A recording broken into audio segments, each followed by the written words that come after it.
ایک جنگل میں ایک گیدڑ رہا کرتا تھا۔ اسے ایک دن بہت تلاش کرنے کے باوجود کچھ کھانے کے لیے نہیں ملا۔ بھوک سے پریشان ہو کر یہ سوچتے ہوئے آگے بڑھتا گیا کہ اسے کچھ نہ کچھ ضرور مل جائے گا۔ اسی دوران اس کے قریب سے ایک لومڑی گزری، جسے دیکھ کر اس نے فوراً لومڑی پر حملہ کر دیا۔ گیدڑ کے حملے سے لومڑی گھبرا گئی، لیکن اس نے اطمینان کی سانس لیتے ہوئے کہا، کیا دوست، تم نے اچانک مجھ پر حملہ کر دیا، میں تم سے بچ کر کہاں جا سکتی ہوں؟ یہ سن کر گیدڑ کہنے لگا، ارے مکار لومڑی، میں تمہاری ہوشیاری بری باتوں میں نہیں آنے والا ہوں۔ تم میرے ہاتھوں پکڑے گئے، میں بہت خوش ہوں اور میں تمہیں کسی حال میں چھوڑنے والا نہیں ہوں۔ گیدڑ کی باتیں سن کر لومڑی خوب ہنسنے لگی۔ لومڑی کی ہنسی دیکھ کر گیدڑ حیران ہو گیا۔ مکار لومڑی، تم موت کو قریب سے دیکھ کر اپنی بے بسی پر ہنس رہے ہو نا؟ گیدڑ کی باتوں کی پرواہ کیے بغیر لومڑی ہنستے ہی جا رہی تھی۔ مجھے موت کا خوف نہیں، وہ کب کیسے آئے گی مجھے پتا نہیں، میں اس لیے ہنس رہی ہوں کہ کسی بڑے شیر یا چیتا کے ہاتھوں مرنے کے بجائے تمہارے ہاتھوں پکڑا گیا، یہ سوچ کر مجھے ہنسی آ رہی ہے۔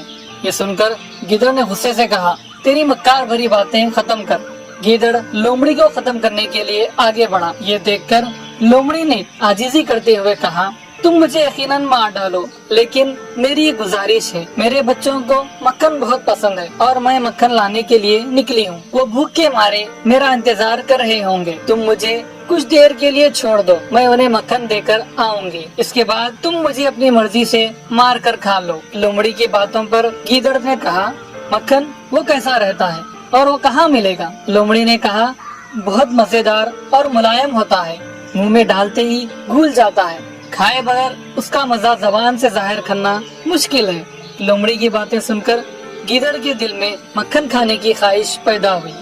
گیدڑ کہنے لگا، میں نے ابھی تک مکھن کے بارے میں سنا ہے، کبھی کھایا نہیں، وہ کہاں ملے گا؟ لومڑی نے کہا، بتاؤں گا دوست، کاروباری اسے تیار کر لوگوں کی نظروں سے بچانے کے لیے کنویں میں محفوظ رکھتے ہیں، میں جا کر تمہارے لیے اور میرے بچوں کے لیے لے کر آتی ہوں۔ لومڑی کی باتیں سن کر گیدڑ کہنے لگا، میں نے پہلے ہی کہہ دیا تھا، میں تمہاری چالاکی بھری باتوں میں نہیں آنے والا، تم مکھن لانے کی بات کہہ کر یہاں سے فرار ہونا چاہتے ہو، میں اتنا بڑا بیوقوف بھی نہیں ہوں، میں بھی تمہارے ساتھ چلتا ہوں، چلو۔ لومڑی کہنے لگی، اس سے بہتر اور کیا ہوگا، دونوں ساتھ ہی چلتے ہیں۔ لومڑی اور گیدڑ مل کر چل پڑے۔ جنگل کے راستے میں انہیں کنواں نظر آیا، جس میں دونوں نے جھانک کر دیکھا، انہیں پانی میں چاند کا سایہ صاف طور پر نظر آیا۔ لومڑی کہنے لگی، دیکھ لو، یہ مکھن ہے، کتنا پیارا نظر آ رہا ہے، منہ میں پانی آنے لگا ہے نا؟ گیدڑ کہنے لگا، چلو بس کرو، اب کنویں میں جا کر فوراً اسے لے کر آؤ۔ اس کنویں پر ایک رسی بندھی ہوئی تھی اور اس کے دونوں جانب بالٹیاں موجود تھی۔ ایک بالٹی میں لومڑی بیٹھ کر کنویں میں اتر گئی۔ گیدڑ بے صبری سے اسے دیکھنے لگا اور یہ سوچنے لگا، لومڑی واپس کیوں نہیں آ رہی ہوگی؟ اس نے غصے سے لومڑی سے کہا، مکھن لانے کے لیے کہا تھا، تم کیا کر رہے ہو؟ اوپر آؤ، تمہیں بتاتا ہوں۔ یہ سن کر کنویں میں موجود لومڑی کہنے لگی، تمہیں ہر بات کی جلدی ہے، یہ مکھن بہت بڑا اور وسیع ہے، تم بھی اگر اندر آ جاؤ تو دونوں مل کر آسانی سے لے جا سکتے ہیں۔ لومڑی کی باتیں سن کر گیدڑ جلد بازی میں رسی سے بندھی دوسری جانب کی بالٹی میں بیٹھ گیا اور کنویں میں اترنے لگا۔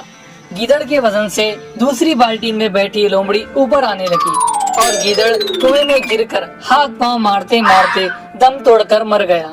ہمیشہ حالات کے مطابق سوچنا چاہیے، جانے انجانے میں مصیبت کسی بھی وقت ہمیں گھیر سکتی ہے، ایسے میں بلا خوف و ڈر عقل کا استعمال کرتے ہوئے مشکل حالات سے نکلنے کا حل تلاش کرنا چاہیے۔ Hi kids!